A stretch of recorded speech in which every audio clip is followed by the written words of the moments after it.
let's talk about FaZe. We left it until Austin made the return. On cue, if your PC crashes again, I wouldn't put it past it. But I was kind of surprised that. Well, it was a surprising loss, given that map one, you guys were fine. Like, this is Bacage, this is where the teams would. You'd think at least the team with better individual gun skill might come out on top, just because it's a very Slayer heavy map in theory, even though it didn't necessarily turn out like that in practice. But cellium was taken over, he was popping pieces. Then things change up quite a lot on the Tuscan Search and Destroy goes around 11. Sib, of course, the former substitute for FaZe last couple of years, comes up with a massive three-piece around 11. There was some talk about the crowd or whatever, but fact of the matter is he probably checks the bomb regardless. No, he would have checked. Yeah, I don't think arcitys is ever winning that in a million years, really, with Sib playing it like he was. So, yeah, 1-1, and then all of a sudden, things turn around very quickly. And Seattle's control, this is actually one thing I didn't mention when we discussed Seattle, but their control up until the grand finals, where Toronto gave them a great run for their money, was dominant. They didn't lose a round of control, I believe, until the grand finals, which is pretty insane, especially given how good you guys FaZe were. Was it the Gava 2 they played you on control in this particular series? Because they seem to really understand how to play that map and win offenses, which was impressive, because pretty much everyone was saying, wow, it looks impossible to win an offense, kind of, because of the hard points are, or the way the control points are, but they made it work. And yeah, of course, FaZe go down. Of course, exactly what happened last year, right? You lost the series to Florida. Look how the season turned out. As you say, kick up the arse to some degree to say, we're not infallible. Simp at a 0.8, which obviously won series, but I guess probably his worst ever performance at an event, even though probably doesn't really count it if you look at the stats on the course of it. He was talking about the fact that like the fabric grip is good online, but on land you want the stippled. So all this type of stuff that these pros are still figuring out. But if anything, it puts FaZe in, I think, a great position going into the year, because all of a sudden you're not the number one team anymore, at least as considered right now. I think it'd be stupid not to still put you guys in like the S tier, but still, I think it makes things more exciting, really, if FaZe lose early like this. Yeah, I mean, I won't overreact because, like, obviously we lost to Florida last year, and if you guys remember, I think we got 3-0-2. I think we got kind of pushed in at that kickoff last year, and then we didn't drop a series for like 2 months after that. So like, I know, I think in practice we were playing like unbelievable, like amazing. I feel like I still feel like we're the best hardpoint team, but obviously the other two modes just weren't there. And I honestly I thought the loss was the best thing that could ever happen to us or happen to us at the event, because even though I'm a firm believer that event actually means something, like it shows that you have potential going into the year, it shows you put in hard work. Like, I think that is a chip, and I think like that event means stuff. I'm also happy we lost then, because I would rather lose then than like stage 1, stage 2. Because now like it kind of opens your eyes to like, look, like you can't coast in this league. You can never coast. You can never give ground. You can never take days off just to take days off. You can't fall behind, because the second you fall behind, there's so much talent in this league, you're just gonna get stepped on. So obviously like we had a strong map 1, map 2, we could have easily won that. Map 3, or actually span on map 2. We there was some errors on defense. There were some errors on offense. Seattle played really, really well. I would have been shocked if Seattle didn't win after seeing some of their plays they were putting on the map. Map 3, like if you go back and look, like round 1 and 2, we were actually in the driver's seat and then just tossed away advantages. And like that's something you just can't do. Like, when you have the foot on somebody's neck, you have to finish it. I remember on our offense, we captured the boat point. We were pushed up in ring. We had full control. We actually had 2 people on the point. We let them retake ring, and then we got spawn trapped for this round.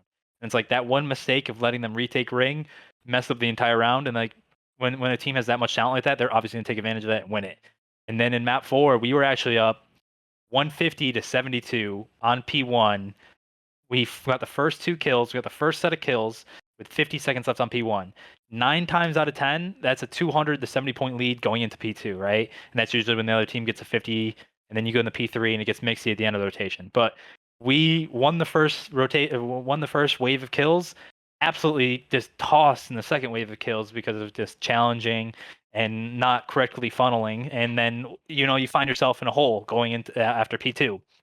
And those are things like small mistakes that I would like to make in a preseason match and not in the actual regular season match. But those are things that obviously you learn from. You see that on the film. You're able to not ever do that, like those micro mistakes again. You start working together as a unit. You put a little, bulletin board material because now everyone's kind of second guessing you, second guessing like what to expect of you. And I think that was something that our team definitely needed and like needs to reach our peaks, because I feel like every time that's ever happened to us, we always come back stronger and like hungrier. So hopefully we're able to take that, because you never want to see another team win and to lose the way obviously we did.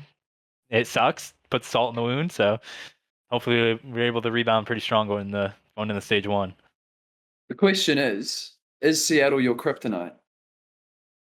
Look, I said before, like going last podcast, like we had the toughest round one matchup, hands down. Whether it was London or Seattle, I didn't want to play either of them. So like, I don't think Seattle's our kryptonite. I just think the way that like Lamar classic runs is haunting you. Yeah. The way Lamar runs his teams, it's really structured. So if you're making mistakes, he feeds off that, and like that's the environment. Like he makes the game simpler for his teams. So if you're making mistakes, that team knows how to jump on it and then find the advantages. And then obviously he's not gonna make, like, that team won't make as many mistakes as other teams will, just because of how well they're coached, how well their IGL, how like their young guys aren't like real egotistical. Like you're not seeing them this ego chow everything.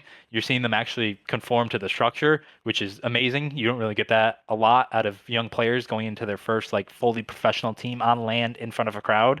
So that whole like, I knew we were in trouble. Like once you started seeing some of the errors going around on the S&D, but obviously that team is going to be. I think they're a top 3 team, and I don't think anyone's should underestimate them. But hopefully we're able to get one back. The next time we play them. Yeah, what do you think, Rocky? Like, I kind of wanted to talk in a few minutes' time, but I think it probably goes into too much depth. But kind of like where FaZe will sit now in terms of power ranking conversation, because most team will have you guys number 1. Like, where do FaZe go? Because I saw Enable put them at like number 5, and I thought that was probably a bit too reactionary. But then then again, it's like, okay, FaZe on that performance aren't quite where they should be, but to me, it's hard to put them outside of the S tier. Yeah, no, definitely not outside of the S tier. I think that 5 is crazy. FaZe are always going to be a contender forever. And I think that right now, from what we've seen in practice, FaZe are definitely a top team. And I think that like Max said, they're going to come back with a vengeance. So it's on us to it's on us to continue to work hard to try and hopefully stop that happening. But at the end of the day, I think that they're going to be a top team forever. I was actually just talking about us, like our 2 teams. Actually, is like it's actually crazy how consistent our 2 teams are. Like your team is actually, I would say, by far the most consistent team in the CDL. Like if you guys aren't first, you guys are always second and third. Like you guys are always at the top. So like, it's honestly pretty crazy that when everyone does power rankings for the past 2 years, it's always been like us 2, and like I would say like Texas, I would say like Seattle's they're like definitely up there now, but it's pretty crazy like how consistent those our 2 teams have been on that front. Yeah, I was going to ask, is there a tournament your team Atlanta has won where you didn't go in, or you went in with the mindset that you were the best and like you made those mistakes but still won the event? Oh yeah, there was one stage last year where I was watching our hardpoint. Like in this game, I'm a firm believer that holds are actually really important. Like everyone and their mother can break in this game. So if you're rotating, you have a full setup. If you aren't fully holding that, like especially on Money Hills, like you're not gonna win. So like last year, we had a couple of times where on some of the key maps like Raid, on Garrison, we weren't holding correctly, and like they were major red flags. And every time we would go in, it would be like, this team's really, like, I remember Dallas was really good on St. Petro on breaking P2 and P3, and at the time we were actually really weak at holding P2 and P3, and I was like, shit, and like somehow we scraped it out and won. But